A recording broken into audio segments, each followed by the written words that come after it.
Good evening mga ma'am. So, karon ang atong paghahisgutan is kanang sensitive kay ni about hacker. Kay ang akong brother na biktima sa hacker karon mga simanaha. Kay ang nakaanghel pod kay ako kay mupalit unta siya og kanang star kay stars usa man siya sa akong mga star sender siya na ay sulod sa iyang GCash na mga around 600 pesos. So pag click niya kay mupalit unta siya natingaw na siya kay na zero balance naman. So yang gitan-aw automatic naman ni withdraw og 600. Nya bag-o pasag kaayo niya. Moto nga iyang gitrace up. So ang resulta nahibaw-an niya ang hacker kay simple kay hacker mga ma'am. Ano number na nawag sa iya gi-confirm lang og tinuod ba nga siya si GB Banyo. Nangutana nga sir, hello sir. Ikaw ba si GB Banyo? So nitubag ang akong igsuon nga, yes sir, ako ni.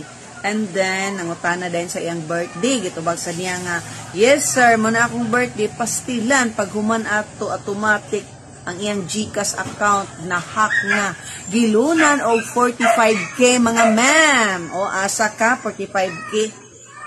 Lala kay tanan kadako ba kay salon. Sumuna karon ang iyang gibuhat, gipablatter niya sa cybercrime mga ma'am. Kay para ma-safety siya kay wala siya dan nagloan nga amount. So iyang gipakita dito mga ebidensya. So gitan-aw na ako ang account, ang old account sa akong igsuon, lahi na ang name, wala na now. So sa mga tao diha nga Facebook friends akong igsuon nga si GB Banyo, basig manawag ninyo, mag-chat ninyo nga mamaylog kwarta, magpatabang, maghimo og drama kay para kamo na pag next victim or mag-send og mga link sa inyo, inyo ding i-click na mo na hack na. So muna mga men, maapil sa taga-stress ka jud ani nga kanang kuan senaryo. So muna nga digid kita. Pero gahapon ra ba po nanawag nako nya intro pa lang niya wa ko ganahi gi offline ako diretso.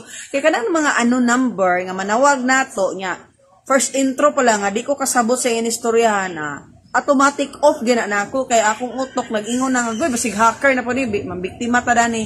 So ako igsoon kay nakalimot siya. Nikalit lang siya tubag, basig nakuratan siya na nawas passing. Agoy, kuno siya nagdahom nga hacker na ba ito kaya mo siya pangayod OTP. Ang iyarang birthday gipangayo, yung ngalan. Ang ending din mga meme na hack na dayon. So kamo diha sa wala pa na nga hack, awareness na natong tanan.